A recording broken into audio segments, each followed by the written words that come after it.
তারেক রহমান স্যারকে স্যালুট জানাই। অবশ্যই আমার পরিবারটা অবশ্যই দেখবেন, তাহলে আমার মনটা অনেক খুশি থাকবে, আমার চোখ দিয়ে পানি ঝরবে না, বুকে কষ্টে থাকবে না।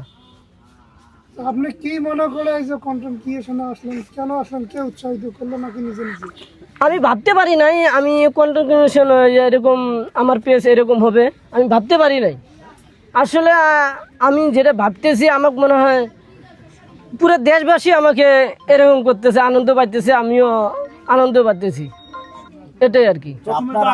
আপনার আম্মু বললো যে মানুষের বাসায় কাজ করে এক বাটি চাল পায়, সেই চাল রান্না করে সবাই মিলে খায়। আসলে এই কষ্টটা কতটুকু আপনি ওই কথাটাই বলেন।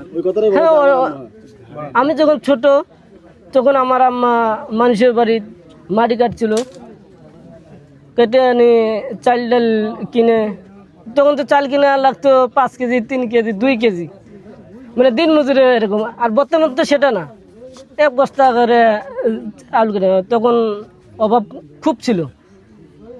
এমন কোন দিন গেছে যে হ্যাঁ, একটা কথা এখন মনে পড়লো, তখন খাইছিলাম মানে গরম ভাত পাক করে খাইছিলাম, পন্তা খাইছিলাম, কাঁচামরিচ দিয়ে খাইছিলাম, পানি দেওয়া ভাত খাইছিলাম, আমাদের চর অঞ্চলে ভাষা এটাই বলে।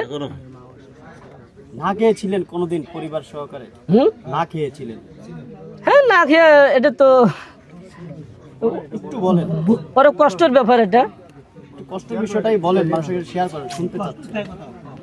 কতদিন না খেয়েছিলেন, খাবারের অভাব ছিল, কারো কাছে জন্য চিকিৎসার জন্য কোনো সহযোগিতা চান কিনা সরকারের কাছে, কিংবা সরকারের কাছে আপনার জন্য কোনো চাওয়ার কিছু আছে কিনা? আপনার এলাকার জন্য তো আপনি চাইতেছেন, আপনার জন্য কি চাওয়ার আছে? অবশ্যই এটা দেখতে হবে, কেন আমরা বাংলাদেশের নাগরিক, অসহায় এলাকা, অবশ্যই এটা দিতে হবে।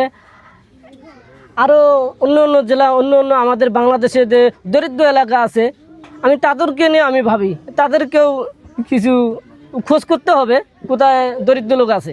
আপনি একটু আপনার কথা বলেন। আমার কথা তো বললাম তো। আপনি আপনার পরিবারের আব্বা আম্মা চিকিৎসা চান কিনা, আপনার ব্যক্তিগত সহযোগিতা চান কিনা, যেন একটা ভালো কাজের ব্যবস্থা হয় সরকারের কাছে, সেটা বলেন।